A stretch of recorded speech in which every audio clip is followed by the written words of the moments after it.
Hey everybody, I am getting ready to record my audiobook for Audible, and I'm going to take you guys along for my first 1 to 2 chapters. I'm going to be in this little bubble on some cozy pillows leaning against the wall. I have my microphone, I have the book up there, GarageBand down there, and I'm in the hallway between my bathroom and my bedroom. So hopefully this is a quiet spot and I won't pick up too much ambient noise. This will be zippered up and then I'll cover the whole thing in my sleeping bag. So I'm in my little sound booth. It's kind of cozy. I like it. But for this video, I'm going to go ahead and take it outside. Got my microphone ready, got my water, my computers, and here we go. Let me tell you the secret that has led me to my goals. My strength lies solely in my tenacity. Louis Pasteur. Chapter 1, Greyhound. August 27th, 1974. San Francisco Greyhound bus station. I don't want to stay here, I screamed. I want to go home too. I pounded on the glass panels of the door, but the bus driver didn't even look at me, not even a flinch. He got impatient with all our crying and clinging. The only thing that concerned him was his stupid schedule. He couldn't care less Mama was stealing me, Rach, and the twins from Daddy. The sound of tires crunching on the pavement was all I could hear as the bus began backing out of the lot. Well, that and the thumping of my heart in my ears, that is. My other 5 siblings were pressed against the windows inside the bus, shouting silent words while tears streamed down their faces. Stop! Y'all can't leave me! I hunched over, sucking breaths between sobs. My knees began to buckle under me as the bus pulled onto the street. I didn't know what to do. Mama, Rachel, and the twins huddled together with their arms wrapped around each other, wailing and bawling. I couldn't stay in San Francisco with them. I had to get back home to Florida with everyone else.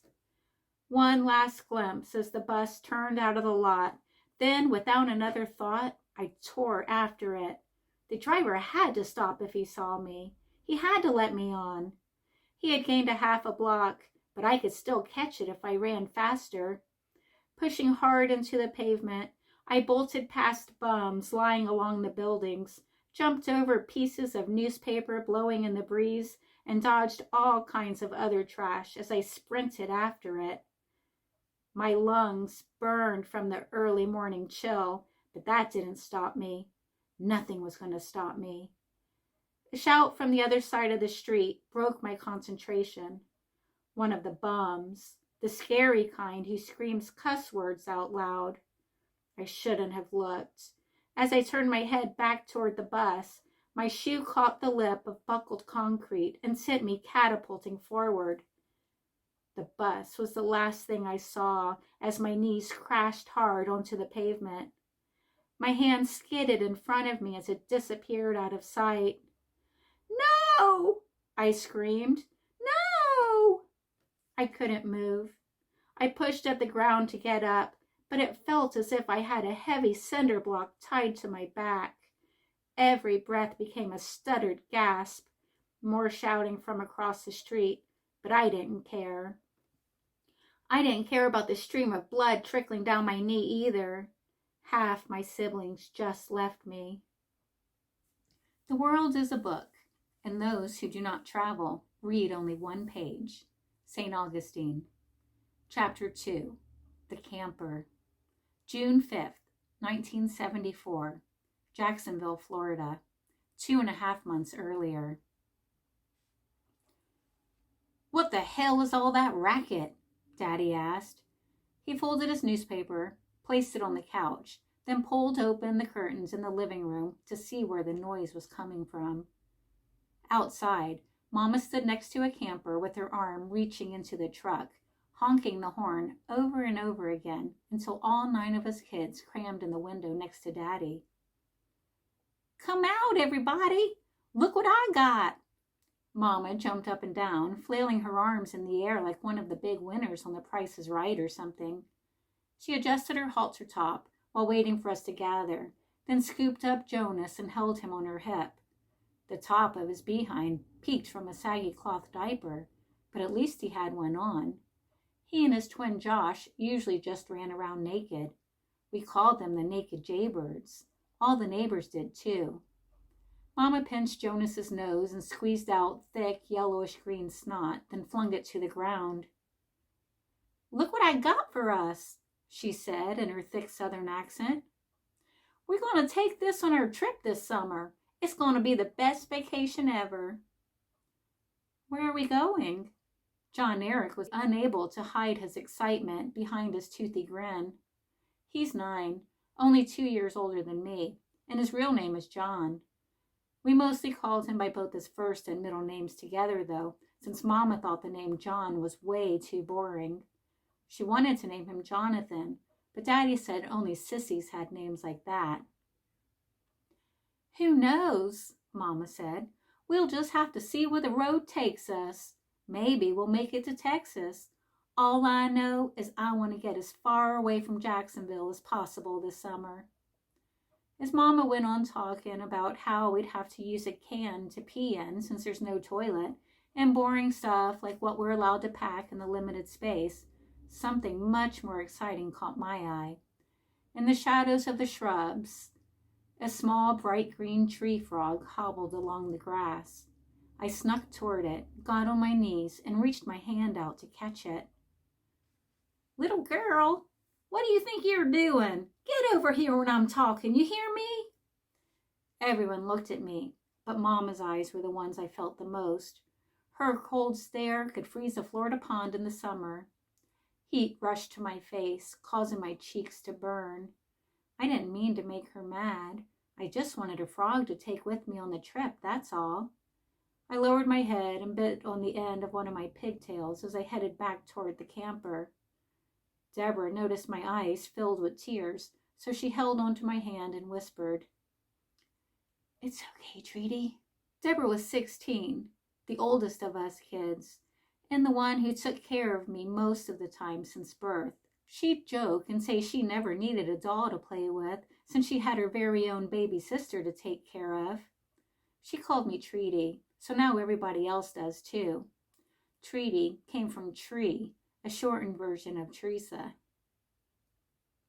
The camper was far from being new, but it was new to us, and that's all that mattered. It sat on the back of an old Ford pickup truck, the kind with 2 tones of color, sky blue under midnight blue, and was so small that the tailgate jutted out from under it, creating the perfect platform for us to stand on. "How the hell you think you're paying for this trip?" Daddy asked. "Gas costs money, you know." "You mean you're not coming with us, Daddy?" Deborah asked. Daddy looked down and scratched at one of his long, bushy sideburns while cicadas filled the silence with their chirping and buzzing. "No, your father's staying here," Mama said. She turned back to Daddy and raised her voice. "What do you think I've been sewing all those damn ties for all this time? And all that typing into the wee hours of the night, transcribing those documents? You think I did that for my health or something?" "Is this thing even anchored down?" Daddy asked. "That's none of your damn business," Mama snapped. "You'd think I'd put these kids in harm's way?" We always scattered like mice, searching for a hole to hide in whenever they started their bickering, so that was our clue to escape into the camper. Brother, the oldest of the 6 boys, climbed to the upper bunk as the rest of us squeezed in. His real name was Lee Arthur Thompson III, but we all called him Brother. I don't know why. He spread from one side of the bed to the other so no one else could join him, then announced, "I call this bed." "You can't call that," Deborah said. "I'm the oldest. I should get it. Me and Rach." "Yeah. What makes you think you get it?" Rachel asked, placing her hand on her hip.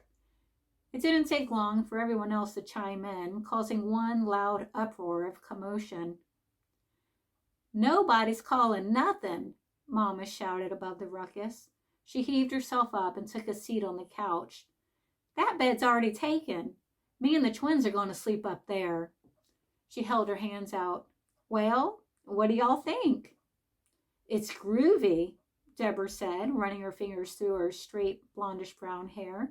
I love it. Yeah, it's so cool, Rachel agreed. Wait till y'all see this. Mama tugged under the edge of the couch cushion and pulled out a wooden platform. Check it out. This turns into a bed. We gathered around her as she laid the back cushions out to fill the empty spaces. Then she lifted the table from its stand and placed it in the center to complete the puzzle. At least 4 of y'all can sleep here, she said. We can put 2 sleeping bags underneath it on the floor, and someone else can sleep up there in the truck. She pointed through a sheet of plexiglass that looked into the back window of the pickup.